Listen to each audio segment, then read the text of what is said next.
Welcome to the Creative Penn podcast. I'm Joanna Penn, thriller author and creative entrepreneur, bringing you interviews, inspiration and information on writing, publishing options and marketing ideas for your book.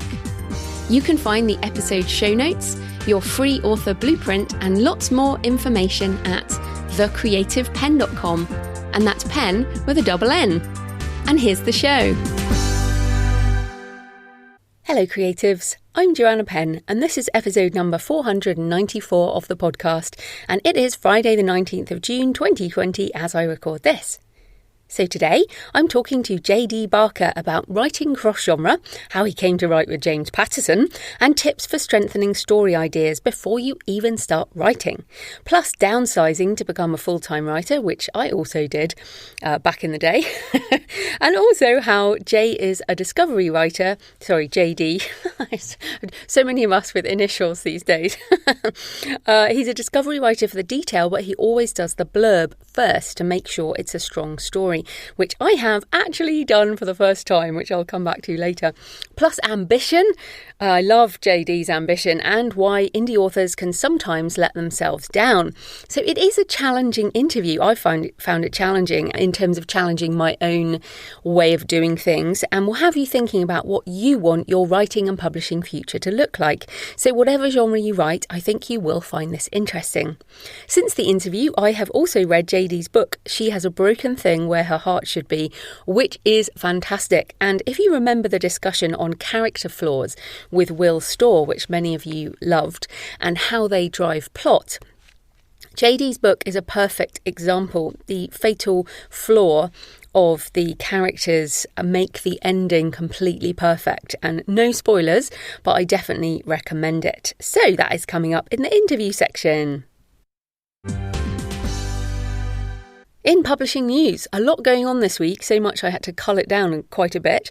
But first up, an interesting interview in the bookseller with James Koontz, who heads up Waterstones here in the UK and Barnes & Noble in the USA. He states that sales have been sustained in lockdown, but with a very different tone. Basically, that customers are buying books they already know about, and we've lost the element of discovery. So this is fascinating because what it means for, authors who are not doing a lot of online discovery, which is what indies tend to do, the bookstore side doesn't work unless the books are physically there. So people, if they don't see them, they're not going to buy them. I found this fascinating because if you are traditionally published or you want to be and you get to work with a publisher, then clearly they really do focus on that physical bookstore experience. That might be changing as we go on, but it's interesting because indies tend to focus primarily on digital, and that's how we get our discoverability. So this is very interesting. I did go to our local Waterstones this week. They opened up for the first time. I took my mask, but there wasn't really any need to wear it because there was no one in the shop. There were a couple of staff behind a plastic shield at the checkout, but other than that, it was basically just me. I picked up some books and bought them and headed out again. I did pick up one that I wasn't going to buy, and then I put that on this little shelf. Book quarantine and it was definitely lovely to walk in a bookstore, and I bought some books I didn't know about. So that really does prove the point. And a couple more of Bath's bookstores I will be heading for next week as they open. Toppings, which is now open. In fact, I might even go this afternoon. And Mr. B's. So you've got to support your local independents. And Waterstones is a big company, but Toppings and Mr. B's are sort of local indie. So heading down there. Interestingly, James Koontz said he did not expect to see sales return to pre-lockdown levels immediately. Barnes & Noble in the US suggests 60% of business would return. He said being down 40% is the worst anyone has done, and he cautions against expecting a bounce back. One very interesting thing he said is, evidently it has been helped by the pandemic, but things have turned around for Nook. The perception that I am anti-ebooks is wrong. I am very in favour of them if I can sell them, and I have not been able to do that in the UK. I consider the ability to sell ebooks to be a great strength, and the company had stopped investing in Nook. That will change. We will make Nook very much part of what we do in the US. So, wow, this is big news, which is why I've put it at the top. basically, back in, I think it was 2015, I had a meeting with some people from Nook in the UK, and essentially then, like a month later or something, they said, right, we're done with the rest of the world, and they pulled everything back to the US. And that, for me, was a sort of nail in the coffin. And as we've seen, Nook has not been, going to America and you walk into a Barnes & Noble and Nook is nowhere to be seen. But this is interesting because this means that things may well change. I'm very positive on that. Well, I feel positive on it. I think that we really need more challenges to Amazon. And, I've certainly been focusing on Kobo and Apple in recent years and kind of completely ignoring Nook. I am on Nook, but I haven't done any promotions other than obviously if you do a BookBub or whatever, or a free Booksy, bargain Booksy, that still has some sales on Nook, but I just haven't focused on it. So this is really interesting and positive for those of us who sell wide. Also, one little comment at the end which caught my eye. If you remember, Elliott Advisors, which is this investment kind of hedge fundy company, bought both Waterstones and Barnes & Noble. And he says of that, Elliott will still sell us, but perhaps a bit later than might have done otherwise. And that's when they bought up these bookstores. They also bought Wordery from Bertram's during the lockdown, and which increases exposure. So presumably everything will be sold as a package at some point. But it's very interesting to remember that this is still a company that aims to make a profit, kind of buying down on their luck companies, doing them up and then making a profit from them. So very interesting news, and let's think positive about Nook. Then the newly formed Black Writers Guild calls for sweeping change in UK publishing, as reported by The Guardian. More than 100 writers sent an open letter to the industry, including Benjamin Zephaniah, whose poetry I have loved seemingly for a lifetime. I remember hearing him way back when I was at school and have always loved his stuff. Mallory Blackman, OBE, who was our children's laureate here in the UK for several years, and whose books Noughts and Crosses is a TV show. Historian David Olusoga, who I really like, and such famous Brits as Sir Lenny Henry. This includes a call for more representation across the spectrum of publishing, from agents and editors to sales reps and people in marketing, as well as in senior management, quote, to guard against pervasive racial inequality, but will unearth more talent and help nurture a thriving literary culture in this country. And this is really brilliant. And although in a way it's sad that these great creatives have had to form a separate guild, I also totally get it. And it is not, obviously it's very different reasons and much more entrenched societal issues that have caused this, but it's also a similar reason to why Orna Ross founded the Alliance of Independent Authors back in 2012. And I remember this, I was with Orna when she went through this, setting it all up. And basically at that point, all the other writing organisations, pretty much all of them, there were very few, probably romance writers and some of the genres, enabled it. But it was a lot of the writing organisations here in the UK, authors, associations, etc., excluded independent authors. So we had to set up our own group, which of course is now a huge international movement. And ironically, most of the writing organisations now are saying, oh, we're open to self-publishing authors in some way. And so I absolutely get why the Black authors would set up this Black Writers Guild. And I actually think it's a really good idea. And with the backing they have, this will be a powerful force. And I look forward to seeing where this goes, because what happened with the independent authors is we've seen things have become, if not equal, but at least there is a voice, and we are stronger together. That is really important. So I'm excited to see where that goes. And maybe even we can be supporters of the Black Writers Guild, even if we're not black. I don't know, just a thought. But anyway, I think I'm just really pleased about that. And these are some great creatives. Links in the show notes as usual. On the Alliance of Independent Authors, they have released the ultimate guide to rights licensing for indie authors this week on the Self-Publishing Advice blog.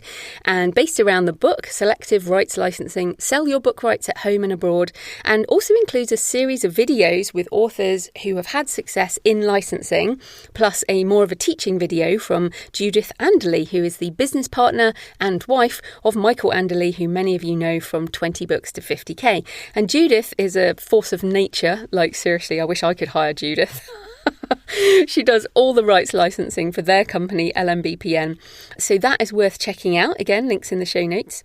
And on. There is literally so much going on this week. Smashwords, Mark Coker did a roundup of the impact of the pandemic. It's pretty long, so I won't go into it too much, but a couple of things he mentioned is he said more print sales will go online and the benefits will not be equally distributed, which fits a bit with what I was just saying about what Waterstones have seen. It does say that traditionally published authors typically have a stronger brand awareness than indies.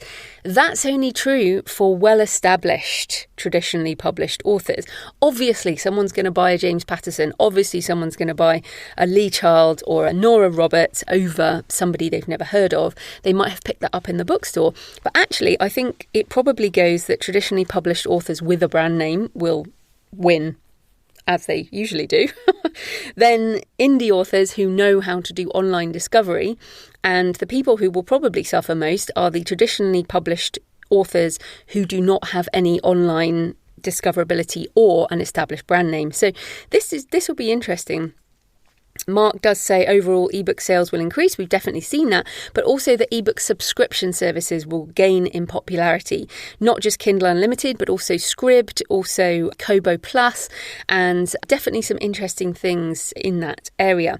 Mark's suggestions for an action plan include commit to digital. Now, I really hope you guys, listeners of my show, would have done that by now. But if you have backlist stuff you need to get into ebook, digital audio, print on demand, then get it done. I certainly have been holding off on doing the audiobooks for the Matt Walker books, but now the trilogy's done, I'm really looking at what to do with that. Those ebook, the audiobooks. So that is happening. So yeah, commit to digital. Also, he says, maintain diversified distribution so your next meal isn't dependent on the algorithmic whims of a single retailer. Of course, Mark has been a proponent of wide for many years because he owns Smashwords, but also because he's an advocate for the author. And Mark started out as an author, still does write some books. And also build a marketing platform you control, which means migrating your readership to your private author newsletter so your relationship with your readers is not mediated by third-party retailers and social media platforms whose business objectives are rarely aligned with your own. And this is very much the empowerment of the author, empowerment of the creative message that I always talk about. So I definitely agree with a lot of what Mark says. And again, links in the show notes, or that's at the Smashwords blog.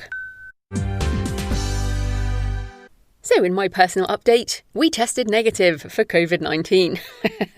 Thanks to all of you who emailed and tweeted. And it wasn't that fun a test to do. If those of you who've had it, I mean, basically you have to stick this swab around your tonsils, which makes you gag, and then you stick it up your nose and it makes you sneeze. But it was good to get the negative test. So I think, it's funny, a lot of people have just been feeling generally crap in many ways, and I think part of it's just lockdown ennui.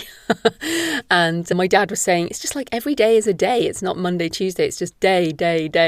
And yeah, so interesting times still. We are not out of the woods as yet, even though things are sort of opening up everywhere.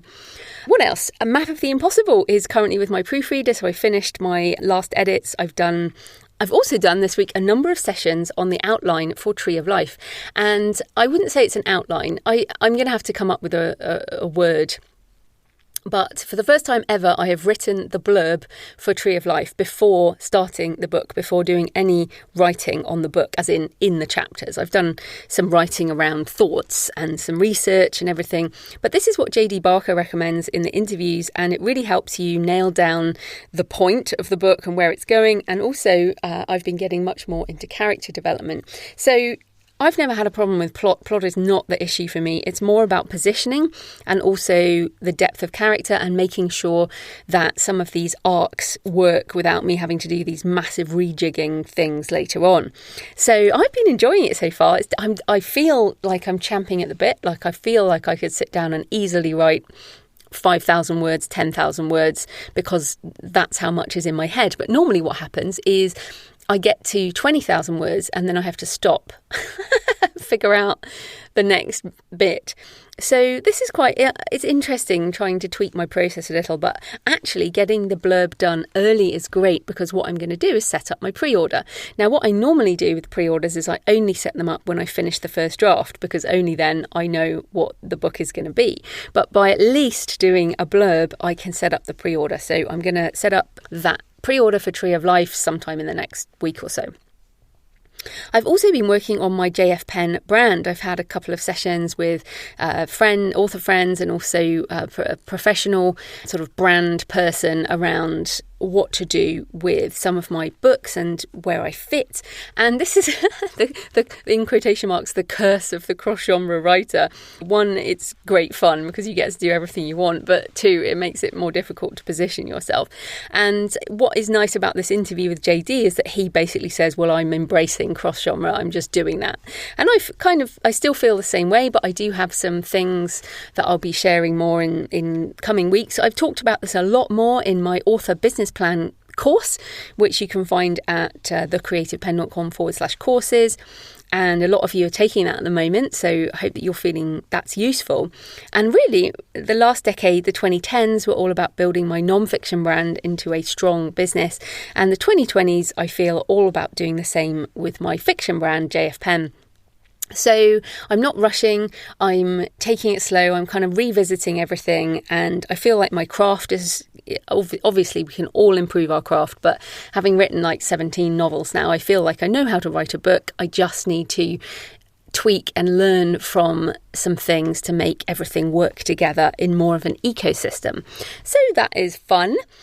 Also, useful stuff this week. I'm going to do a Facebook Live, so depending on when you listen to this, but Friday 26th of June at 5 p.m. UK, 12 noon US Eastern.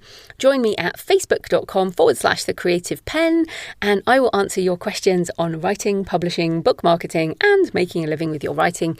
I will probably have a gin and tonic after 5 o'clock on a Friday. That's all right. I'll post the recording on Facebook and also on the blog the following week if you can't make it live. No worries. But that will be coming up. So thanks for all your emails and tweets and comments this week. Lots of people tweeting me and laughing and writing comments, recognising their own editing issues after last week's show with Chris. Heather C. Button says, finished listening to the interview with Chris Spizak. Can't stop grinning at how my characters grin. Great tips, and after I fix my structure, I'm going to be looking at the highlighting technique.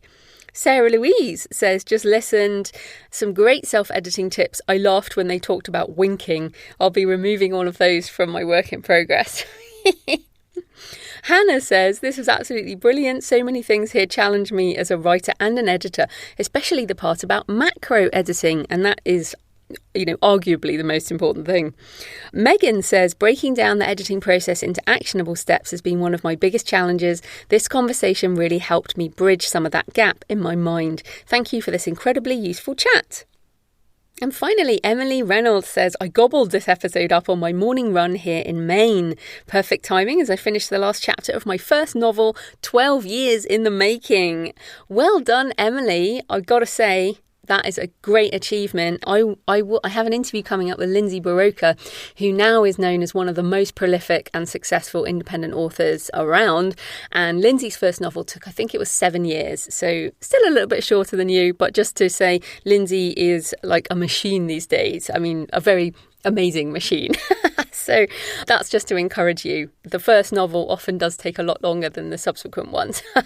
And lovely pictures as well from that run. So today's show is sponsored by my wonderful patrons. Thank you to everyone who supports the show on Patreon, to those long-term supporters and those new to the show. Did you know that you could support the show with just a couple of dollars a month and you'll get the extra Q&A audio around 40 minutes, sometimes longer, when I answer patron questions and talk about more personal things. So it's like a little community, a subset of the show. You also get the backlist questions, so you can binge more audio and learn lots along the way. So yes, I do have corporate sponsors on most shows, and they pay for the hosting, transcription and editing, but my time is supported by my patrons. It also plays an emotional support role. After over a decade, my patrons prove that the show continues to help on your author journey. I mean, goodness, what are we on? We're into year 11 now, which is kind of crazy. And you guys make me want to continue. So if you find the show useful, consider supporting the show at patreon.com, patreon.com/The Creative Penn. And thanks for the new patrons this week.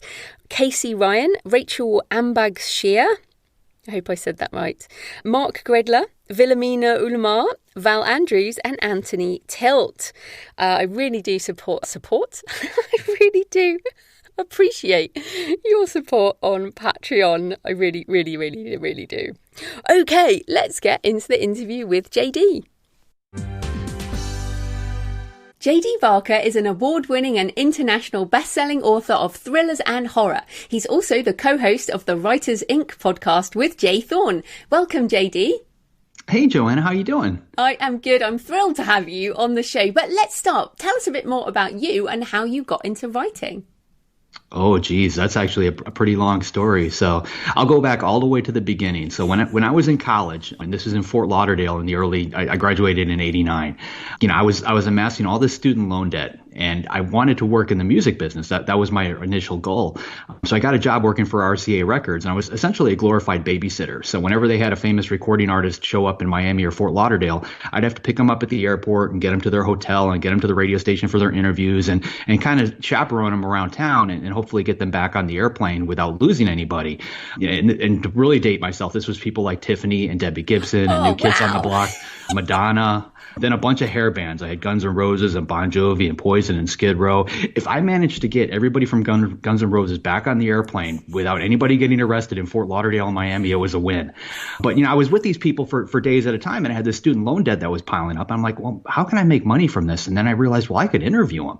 So I started interviewing them while I had them in the car because it was a captive audience. And then I would write up that interview and sell it to Teen Beat and Teen People magazine and Tiger Beat and all these, magazines back then. You just rehash the same interview and sell it over and over again. And that ended up landing me a job working for a magazine called 25th Parallel, which only put out about 4 or 5 issues, but we had a cool group. It was founded by the editor of Circus Magazine. One of the other guys that they hired straight off the bat was basically became Marilyn Manson. I don't want to throw his real name out there, but back then he wasn't Marilyn Manson. He was thinking about becoming Marilyn Manson. But that's where I really started getting my writing chops together. And when you work in newspapers and magazines in that world, you quickly realize that everybody's got a novel at some stage of development in a desk drawer somewhere. It's 500,000 words. They've been working on it for 7 to 10 years. It's almost done, and they need some help with it. And I kind of became the de facto guy to go to for that sort of thing. And initially it was just, grammatical stuff, just fixing punctuation and little grammar things. But then I started weighing in on more developmental ideas. And then it became a full-time career. I was working as a ghostwriter and a book doctor. I would basically take one of those novels and I would tweak it. And I did that for 23 years. And over that time frame, word just kind of got out. So I would get calls from agents. Like an agent would, let's say, have a book from a new author that an editor wanted to buy, and it was really close, but not quite there. They had to cut, let's say, 40,000 words out of the book or something silly. And the author was too close to it, so they couldn't do it. So the agent would send it off to me, and I would end up doing it. Or I'd work really closely with an editor. An editor would buy a book, and they didn't have time to run all the edits, so they would get it to me. Sometimes we had authors that were published, a couple New York Times bestsellers that just had too tight of a schedule where they couldn't finish the book they were working on. I had mentioned in a couple interviews, you and I just talked about it off the air, but I've got a form of autism called Asperger's. And one of the cool things about that, it actually allows me to mimic other people's voices. So I can read a novel that somebody has started, and I can essentially finish that novel and keep their voice intact. So I did this for 20 some years. And during that time, I had 6 different books that hit the New York Times bestseller list, all with other people's names on them. And that gets really, really old after a while. So the 6th one hit up, and we were in Fort Lauderdale. This was, I think, around 2012. My wife pulled me aside, and she knew I wanted to become a full-time writer. And at this point, I had done what my parents wanted me to do. I finished college. I got a real job. I was a chief compliance officer for a brokerage firm, which is as horrible as it sounds, but it pays really good. And we had all the trappings of that. We had the big house. We had cars. We had a boat. So she knew I wanted to be a writer. We couldn't just walk away from that because we had to pay for this lifestyle. So she, came up with this crazy idea. She said, let's sell everything that we own. I've got family in Pittsburgh. We'll buy a duplex, live in one side, rent out the other, and get our monthly expenses down to as little as we possibly can, and then figure out where we are. And we did that. We bought the duplex. We moved in, and about 2-3 weeks later, my wife pulled the bank statement out of the mail and she showed it to me and she did some quick math and she's like, okay, looks like you've got about 18 months worth of savings to make this writing thing work. Go. Wow. So then I wrote Forsaken, and it just kind of took off after that. Wow, I love that story, and I love that so much. You have such a cool background. Everyone's like, wow, you met John Bon Jovi. I'm still in love with John Bon Jovi after many, many years. I still listen to Bon Jovi songs. Don't tell anyone. We do too. It's one of the few things my daughter's 2.5, and we've got Amazon Echoes all around the house, and she'll go up to it and she'll be like, Alexa, play Jovi. Oh, I love that. But also, like, kudos to your wife. I mean, I actually did the same thing, and although I suggested it to my husband, I was like, for me to become a full-time writer, we have to sell everything and move to and downsize. So I think that downsizing is a really, really good thing. My Amazon Echo is playing Bon Jovi right now just because I said, Alexa, stop. That was fantastic. All right, she's being quiet now. Okay, cool. Okay, so let's come back to the writing under your own name, and we're going to circle back to the Book Doctor thing. But I first heard about you when I read Dracul, co-written with Dacre Stoker, and I used to write in the London Library where Bram Stoker did his writing. Oh, wow. Yeah, and I used to see the book there, and I love horror. So, and you include the supernatural in many of your own books as well. So what draws you to darkness in your writing? It's what I read, it's what I enjoy reading. And ultimately, I think I'm writing the books that I would like to find in the bookstore that just aren't there yet. I think that's what it really comes down to. It's become a sore spot between my agent and I a little bit because, my thrillers are the ones that really sell well. Those are the big advances that, what people really know me by. But I enjoy writing horror, and I keep bouncing back and forth, which she hates. But I got some advice from some really cool people at the beginning of all this. I reached out to Dean Koontz, and he told me that early on in his career, he got tagged with the horror label. And he said he spent 20 some years trying to get that label off of his name because he didn't want it. So he advised me to, if I was going to do this, try and find some type of common denominator between all my different books. So I'm not necessarily a thriller writer. I'm not a horror writer. I write suspense, which tends to bridge that gap. James Patterson, a guy that I'm writing with right now, he brought up he had the opposite problem. Like his first book didn't sell hardly at all. And most people don't even know the name of it. His second book was Along Came a Spider, which was a huge hit. And then he churned out 4 or 5 other books, very similar in theory with a serial killer, MO and the same type of storyline. And then he had one called, When the Wind Blows, about a girl with wings. That did not go over well with his fan base because at that point, 4 or 5 novels in, they expected a particular book from him. So he gave me basically the same advice, that Koontz did, but from his standpoint, he said, don't write the same type of book. If you're going to bounce back and forth, do it from the beginning. Grab your fans from the different audiences. Find that common thread, and they'll come along with you. And eventually, if you pull it off, they're buying your book because it's a J.D. Barker book, not necessarily because what it's even about anymore. And if you think about it, like the biggest names out there, Stephen King, Dean Koontz, James Patterson, I will buy any of their books without even reading the back of book blurb because, they've delivered time and time again. They've become a genre almost by themselves. So, I've got lofty goals. That's what I'm shooting for. Whether or not I actually get it, who knows? But that's, I'm reaching for that gold brass ring. Oh, I'm glad you said that because I also, like you, I have an action adventure thriller series. I have a crime/horror series. I have dark fantasy. I have some other books that could be horror that kind of, and I struggle because some days I'm like, I should just knuckle down and just write thrillers. And then other days I'm like, no, like life's too short. I want to do what I want to do. So basically you're saying that you've decided J.D. Barker writes suspense. I just find suspense is not a word we use in the UK. It's not used. Well, it works here in the U.S. And one of the things that I found, I've taken a lot of classes on marketing, and there's something called an information loop. So if you put out a certain message, so to give you an example, if you read my Wikipedia page, it says that I'm an author of supernatural thrillers or suspense thrillers right at the beginning. And a lot of my interviews where people write about me, they quote from that Wikipedia page. So I tend to put that thought into people's heads, and it seems to be working. I mean, my agent is getting ready to go out with my latest book, which is a full-on thriller, and she's taking out to people that, had just looked at my last supernatural book, and they seem to be, kind of melding together a little bit. And honestly, I don't think I could pull off, having multiple pen names at this point. Like back in the 70s, I think it was easy because, I just did a review of a book called Roadwork that Stephen King wrote as Richard Bachman back in the early 70s. It had Bachman name on it. Back then, all he did was slap somebody else's picture on the back. You made up a fake bio and you sent it off in the world. There was nobody, out there to think twice about it. But now you've got to create social media profiles. You need websites. You have to do interviews as all these different people. Like I have enough trouble keeping the voices in my head straight without, having to throw multiple names out there. But there are people that do it, but I don't know how. It's very difficult. And if you think about, just like J.K. Rowling's with the J.D. Robb thing, like she put those books out and they did okay. But as soon as people figured out who that really was, that's when they started to sell. So in my mind, why bother? Or I'm sorry, Nora Roberts and J.D. Roberts. Nora Roberts, J.D. Roberts, and Robert Galbraith. But it's interesting because I love Robert Galbraith's books. I love Rowling as Galbraith, but I also loved her Casual Vacancy, which she wrote as Rowling, but it was in the voice of Galbraith. And she got so much hate for that, she kind of had to change her name to escape that branding. But it's so interesting, all of this. But what I want to get back to is the book doctor thing, because you have so much experience. On the Writers Inc. podcast, which I highly recommend that you do with Jay Thorn, you're helping Jay with the process of taking his fiction further, and you talked about the premise and putting together strong ideas before even writing, and that it was great to hear you talk about this. I'll link to it in the show notes, but can you talk about this process? Like, I have lots and lots of ideas, we all do, right? Like tons of ideas. How do we decide which book to write next, what ideas to put together, and how do we improve the story before we even start writing?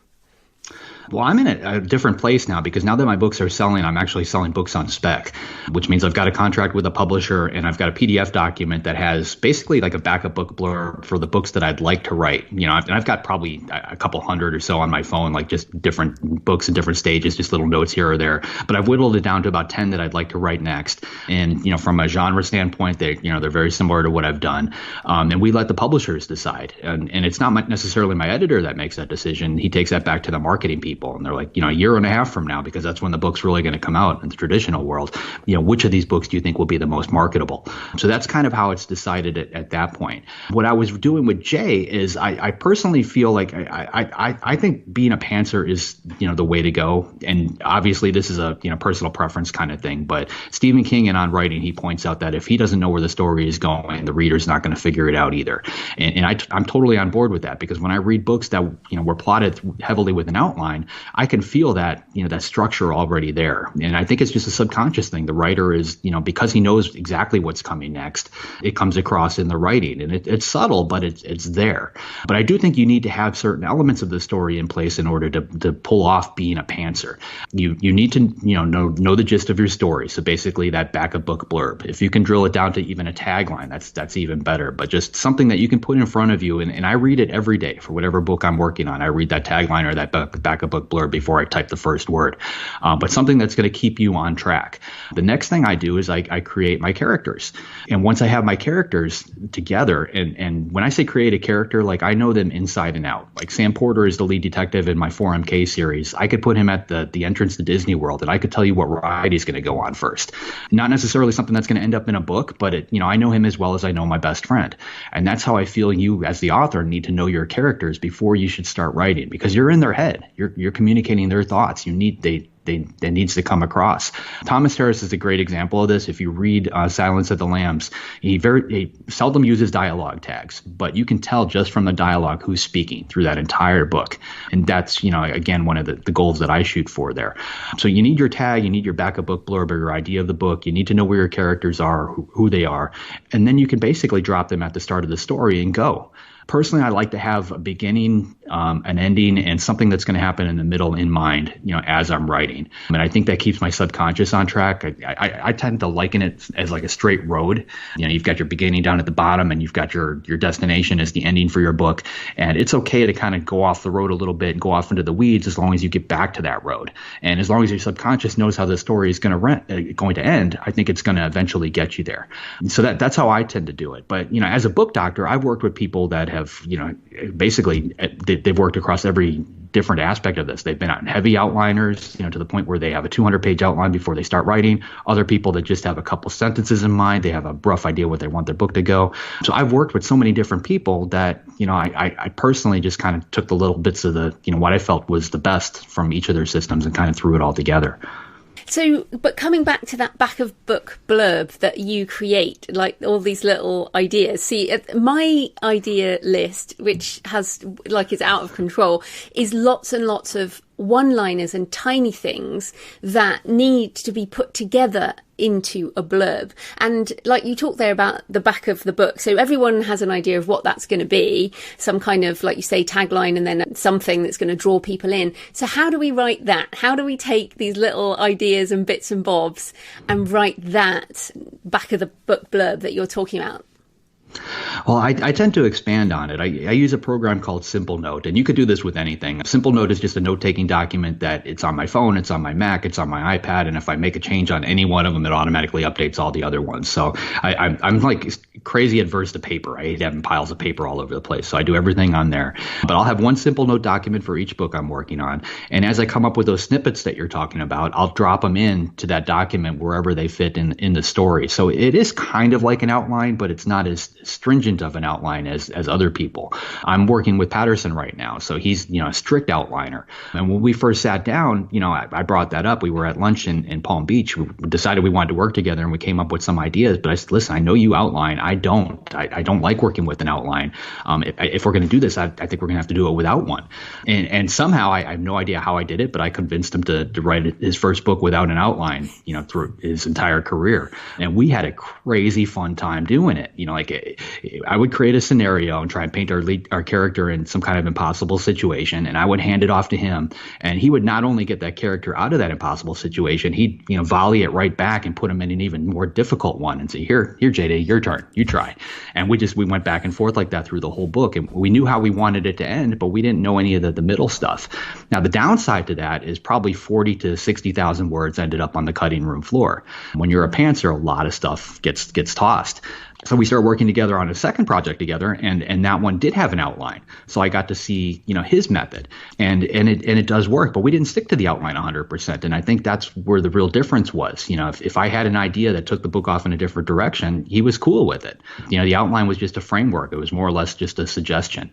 So yeah, I just kind of feel it out. I mean, at this point, he's got me trying to create an outline for a book because he still thinks that that's the way to go, and I'm trying to do it because I think if I can get to that point, then I could probably successfully write two books at the same time, like one in the morning and one in the afternoon. One of the things I took away from Dean Koontz, like a lot of pantsers tend to have a lot of drafts. They've got to go back through that book over and over and over again to get it right. Koontz only writes one draft from beginning to end. So he sits down in the morning and he rereads what he wrote the day before, and he edits it and cleans it up, and then he starts writing as soon as he hits that last sentence, and he just keeps going, and he adds like another 2,000 to 3,000 words to it, sometimes 5,000 or 6,000. The guy's a machine. But when he hits that last word on the final page, he's done with that book. And I think it's because he's editing as he goes. He also told me that years ago he used to outline. He did that for the first 10 or 15 books, but the first book that he wrote without an outline was his very first bestseller. So that told me a little something too. But again, like everything comes down to personal preference. What is going to get you as an author over that finish line? Because I've seen many people try to write a book and, they'll say they're a pantser and they're working on their novel. And, like I said at the beginning of this, I'll pick it up and they're at 500,000 words, no ending in sight. And they're, we've been with those characters for 7 or 8 years of their life, and they don't know where they're going with it. And that's the downside really to pantsing. And I think that's why you have to have that backup book blurb. You have to have, a rough idea where your book is going to end in order to get there. Oh, you made me feel better because I feel like I am a discovery writer, but I do kind of know the beginning and the kind of the end and then a couple of big scenes in the middle in my head. I just haven't written it all down as an outline. So you've made me feel a bit better about that. But I'm going to have to ask about this. I didn't prompt you with this before, but you're mentioning some really big names, some of the biggest names in the industry. And I know people are thinking, how does he know these people? So, and I know you're an introvert. I'm an introvert too. We talked about Thriller Fest off the air, and I find meeting people, especially famous authors who I've been reading all my life and I kind of hero worship, really nerve-wracking. So what are your tips for networking with people who we kind of hero worship? I honestly think it comes down to the Asperger's thing. My wife says that I'm fearless because I will try anything. I will approach anybody. Unless there's a restraining order in place, they're not going to keep me away. Stephen King, I got lucky there. When I wrote Forsaken, my first novel, I had to explain where the wife buys a journal. So just to get the book done, to get that last page on paper, I wrote that she walked into Needful Things and bought it there. Stephen King's store. Fully expected to have to change that. And my wife, who's way smarter than me, she read it and she's like, no, let's just get his permission to use it. I said, well, how do you get King's permission to do much of anything? Turns out he had a house that was maybe 10 minutes from my mom's house down in Florida. So we printed up the manuscript, hopped in the car, and figured, well, we'll head over to Steve's house. He's probably outside gardening or something. We'll catch him if he's in a good mood. He'll glance at the manuscript, give me the thumbs up, and we'll be on our way. It didn't quite work out that way. If you're in Florida, he lives on what's called a key. It's basically an island right off the main coast. Dumarquis. Yeah, he lives on his version of Dumarquis. If you go over a little one-lane bridge, it's the kind that swivels in the middle. And if you make a left, you go to the public portion of this island where the beaches are and the restaurants and the bars and all that kind of stuff. And if you make a right, you go to like the entire half of the island that he owns. And there's immediately a private drive sign and then a no trespassing sign. And then there was a gate and another gate. And we're like maybe a half mile into this drive. And I'm looking up in the trees thinking a sniper is going to, target us. And I'm like, this is a bad idea. We need to try something else. So we went back to a little restaurant. And I called a friend of mine that I had known for years, a guy named, he wrote under Jack Ketchum. He passed away a little while ago, but his name was Dallas Mayer. I called him up and told him what we were doing, and he was a real good friend of King's. He said, yeah, don't stalk Steve. He hates that. Here's his email address. Just send him the book. If he likes it, you'll hear back. If the book is shit, then he probably won't contact you. Just leave the guy alone. So I did that, and then I ended up hearing back from King, and he gave me his thumbs up, and I've just kind of hit him up over the years via email for writer advice and kept in touch that way. And Dallas, the guy who introduced us, that came about just through a relationship. I used to get a newsletter about horror writers. And years back, I think this was like maybe 92 or 93, he had put a notice out there. He needed help getting some files from a Mac to a PC. And this was way before even Windows existed. So I knew how to do that. So I helped him do it. And, we kept in touch over the years. And I think that's why he helped me get in touch with King. With Koontz, I sent him a fan letter. I was trying to get blurbs for Fourth Monkey when it was coming out. And I sent him a copy of the book with a letter. And then he emailed me back and just kind of kept in touch. Patterson was the same kind of thing. I sent him a copy of Fourth Monkey, and he actually called me to give me his review, which was weird because you don't normally expect to hear James Patterson giving you a review. I thought it was my buddies kind of playing a joke on me till he actually started talking. And then, he knew I was from Florida and invited me out to lunch, and that's how that whole thing happened. I just moved to New England in New Hampshire, and Dan Brown lives right down the street. So I sent him a copy of my latest book, with a little note saying, hey, we just moved to the area, and he invited my wife and I out to dinner at his house. Yeah, well, the gist of it is you have to do that. Like, you have to try. You mentioned Thriller Fest at the beginning. If you're at Thriller Fest, you're going to be around some very famous names, but only for like a minute. You might be in the elevator with Lee Child. So you've got 2 minutes to make your pitch. So you can either stand there and stare at the numbers and watch them tick away and watch Lee walk out the elevator when it's all over, or you can say something. And the way I see it is, worst thing these people will do is say no. But at least I tried. And to try and fail, I think, is way better than to not try at all. So I'm a firm believer in that. So you can't be afraid to reach out to these people because they've all been where we are. Dan Brown wrote Da Vinci Code, sitting in between a washer and dryer. And I love that. I really appreciate that advice. And I don't know whether it's because I'm English or, you just don't bother people ever. Don't bother people. You're way too polite over there. I know, we're super polite. Like, you see somebody famous and you just don't even look at them. Like I was sitting next to John Cleese in our local restaurant and you don't even look, you just carry on. But I love that attitude. That's really interesting. I think a lot of that came from back in the RCA record days when I was doing that job I was telling you about, because I was in a car with famous people and they were like that, at the very beginning. The first time Madonna hopped in my car, that was crazy, to see her stepping out of a private jet and then to get into the car with me. This is somebody that I knew from videos and they're not real people at that point. But I think because I rode around with them, where I was, and just hanging out with these people for so long, they became real people because I saw them going to McDonald's for lunch. Now, Madonna, she would not eat McDonald's, but, just doing what normal people do. And when you see that side of them, I think they become, it takes it down a notch. It takes a little bit of that shimmer away from them. And not that that's a bad thing, but it makes them human. Yeah. Wow, really interesting. I wonder the other thing, the stigma of self-publishing. I want to come to that because as much as I love Thriller Fest, I've been going since like 2012, something like that. And I felt very much in those early years, the stigma of being an independent. Now you've started out indie, you've moved into traditional, you're kind of hybrid, you do all kinds of things. What are your thoughts on what's the current publishing environment and how you've managed to navigate both, and what are your thoughts on it right now? Well, I think a lot of it's merging, and I totally get what you're saying. Back in 2012, even 2014, when Forsaken came out, I ended up self-publishing that because I didn't get the right deal. But I sold about 250,000 copies, which put me on the radar of the traditional guys. When they see you making those kind of numbers, they want a piece of it. And see, you kind of have to weigh everything. I mean, from my standpoint, like I had to weigh the dollars. With Fourth Monkey, I got a 7-figure advance. When we added everything up, there was a TV show and a movie attached. We literally hopped in I got a call from my agent. I was out on a run, and she said, "Hey, we just got a preemptive offer from the UK for $130,000. So I ran back home real quick. I told my wife we were going out to dinner, and by the time we got to the restaurant, we were at $800,000. And by the time we left, we had broken 7 figures.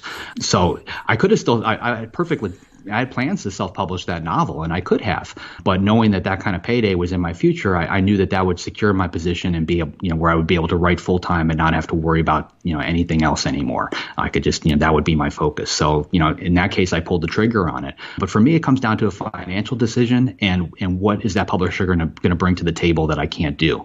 My latest book, we'll use that as an example, or actually my last two. The Sixth Wicked Child, which was the third book in my serial killer series. My latest book, She Has a Broken Thing Where Her Heart Should Be. I self-published those in all the U.S. territory, the English-speaking territories, so the U.S., the U.K., Canada.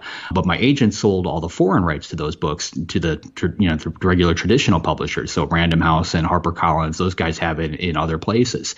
And I think as long as you can turn in a product where it's on par with what they expect, you can do that kind of thing. Like every book that I write, it goes through the ringer. I have alpha readers, I've got beta readers. It goes through a professional copy edit. It goes through professional formatting, all before I send it to my agent.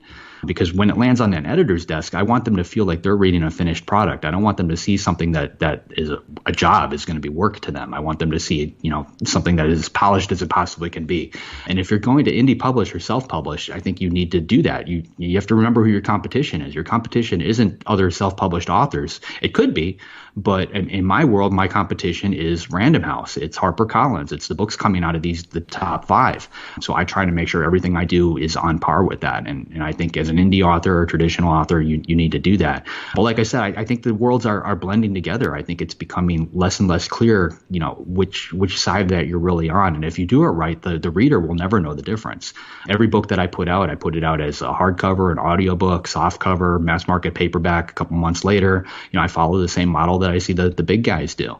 And I've got distribution through the same channels that they do. I use Ingram Spark for hardcovers. I've got a distribution deal through Baker and Taylor, which is another big one here in the U.S. They handle most of the libraries. So even from a bookseller standpoint, like they don't see a difference. They don't realize that I'm even self-publishing these titles anymore. And I think that's important because I get BookBub every day and I always go through it. When I see something that I like, I'll load it up and look at the Amazon page. And if I see that it's only out there as a softcover and as a Kindle book, I'll usually pass because that immediately tells me it's a self-published book. And in my world, the author didn't take the time to put out a hardcover or put out an audiobook.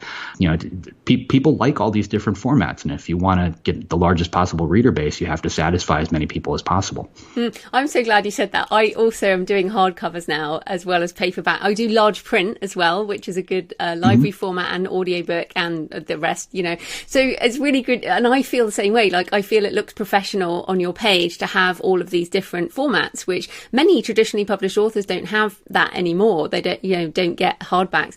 But I want to come back to the craft again, because your books are standing out from the crowd. As you say, you're getting these deals.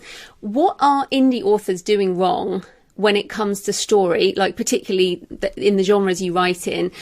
How can you tell the difference, and how can we lift our game to that level? However we want to publish, I still think we want to lift our story game to the level of the top selling writers. So how can we do that? I honestly think a lot of indie authors don't take the time to really get the book done. They finish the book and they put it out there, but they don't go through some of the steps that I mentioned. They don't get a professional formatter. They do it on their own. They don't get a copy editor. They either do it on their own or they ask another writer friend to go through it. These aren't expensive things to do, but they make a big difference. And if I pick up an ebook and I start reading it and I see typos and I see errors, I'll usually put it down because first of all, I don't want that stuff in my head. I don't want grammatical errors in my brain because it'll start coming out in my own writing before I realize it, just because I'm reading it. But if the author didn't take the time to do those things, then they didn't care as much as they probably should have. And I think that's important. I think also because they write fast, the story is not quite 100%. Like the book that I'm writing right now, it's done. And if you've been listening to the podcast with Jay and I, you know that I've written like 5 or 6 different endings on this particular book. My agent just sent it back to me last week, and she's like, I absolutely love it up till chapter 79. You got to go from there and write the rest again. So but I'm doing that because, she's got the ear, she's talking to editors, like my film and TV agents, they've got the same book, like they're talking to people on that side, and they're all telling her what they'd like to see in this book. And I'm not afraid to make those changes, or I guess I'm willing to make those changes. One of the other things I see a lot, I run into quite a bit, or I see people that kind of, they see this as an art, which it is, but they don't realize that they're creating a product. So like when somebody tells them they need to change something, a lot of times they won't do it. They won't cut the novel down. They won't, do this. They won't do that because they feel this is the book they want to tell, the story they want to tell, and that's it. Take it or leave it, which is great. But, if you're, let's say, building a car and you design the car that you want, and the buyers are telling you, well, we absolutely love this car and I would buy it if, and you're not willing to make some of those changes, you're not going to sell any cars.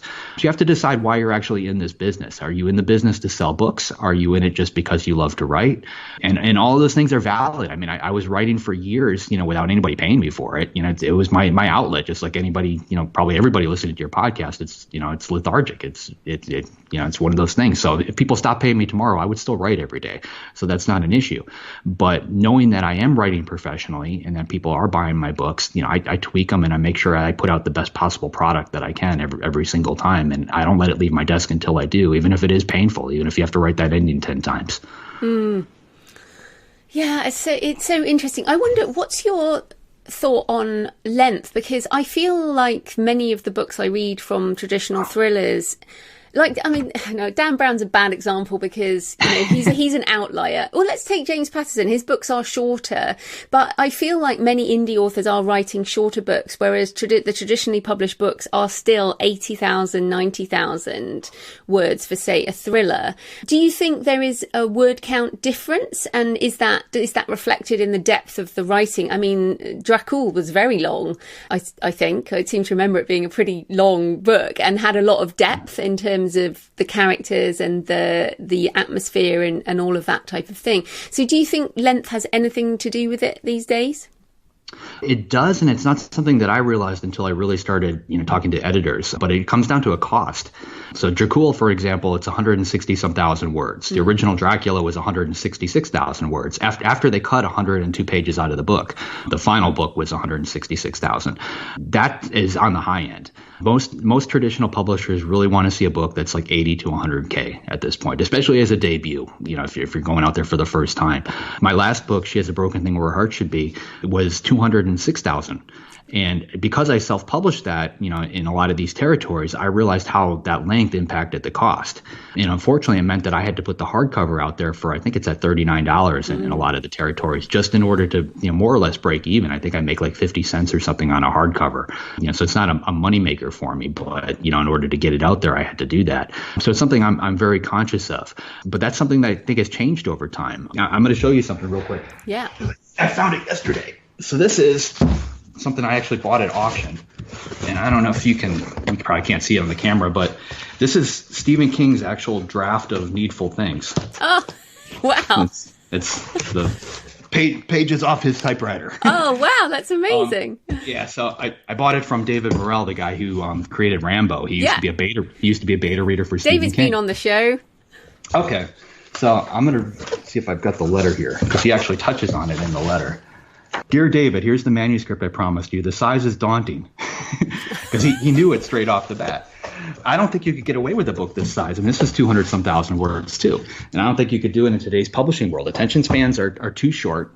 Readers like to be able to consume content, but they like it in small bits. And I think that we're being conditioned for that. Like I find it very difficult now to just watch TV. As an example, like if I'm sitting in front of the TV, I'm also on my phone while I'm talking to my wife or talking to my daughter. Yeah. And like, having a news channel on with the scrolling ticker and, like different headlines and this, like our brains are being conditioned to consume all this content very quickly in small little bits. And I think it's making it more difficult to sell books. That being said, Broken Thing, because of the length is doing phenomenal in Kindle Unlimited. Because people are getting hooked on that first page, and there's almost 800 pages in that book. So as soon as I grab them, I know I've got them. So my page count is I'm selling almost twice as much in there just because of the length.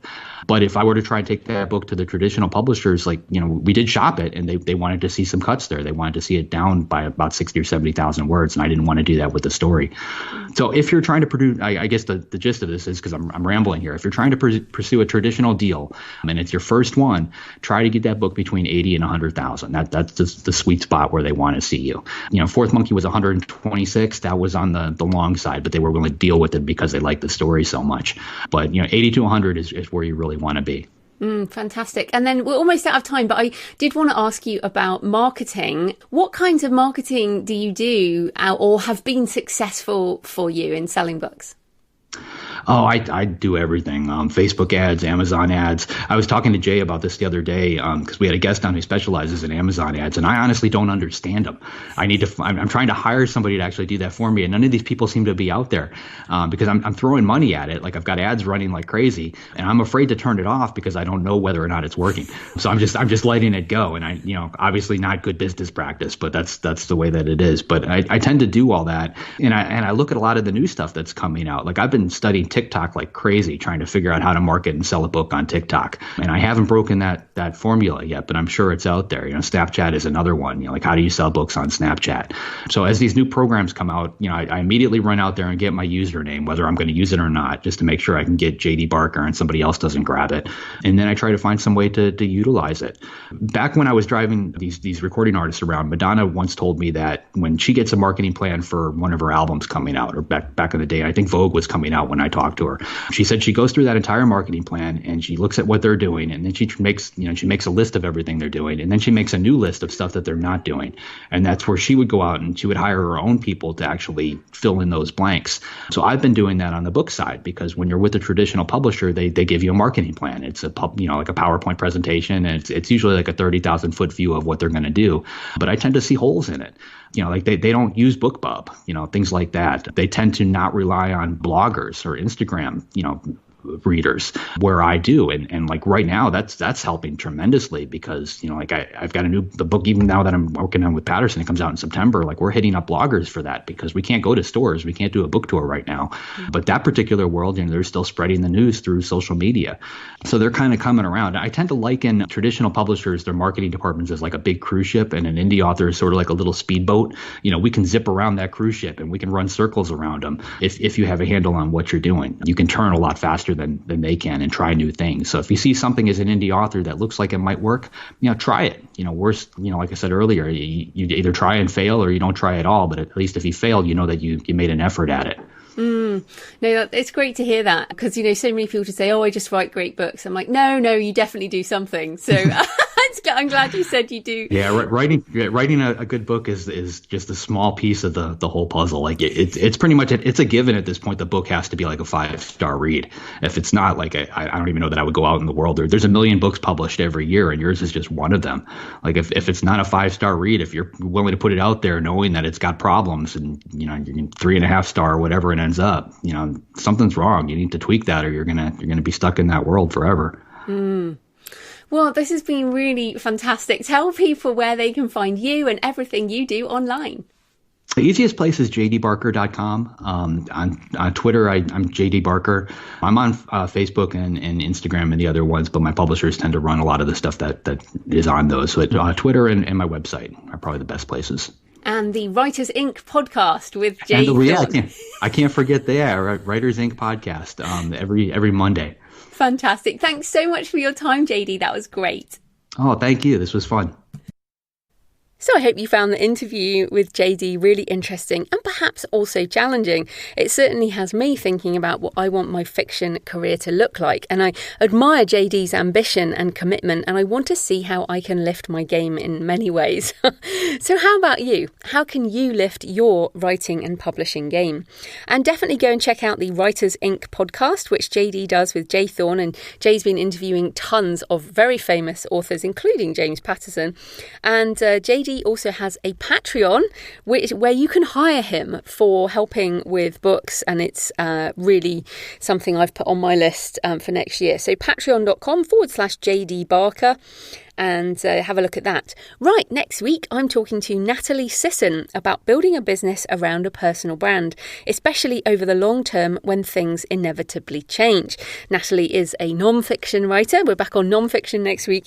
And she used to be the suitcase entrepreneur and then settled down in New Zealand. So she couldn't be the suitcase entrepreneur anymore.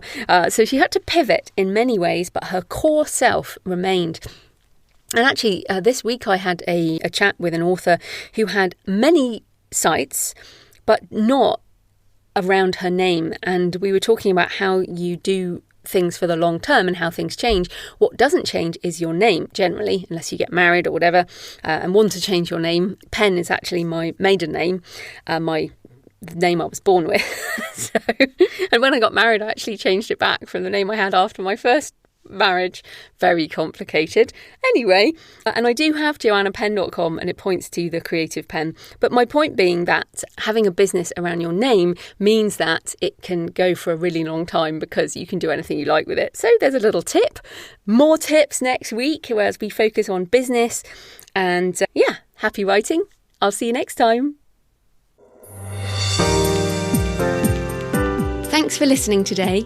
I hope you found it helpful. You might also like the backlist episodes and show notes, available at thecreativepenn.com/podcast. You can also get your free author blueprint at thecreativepenn.com/blueprint. If you'd like to connect, you can tweet me at The Creative Penn or find me on Facebook at The Creative Penn. See you next time.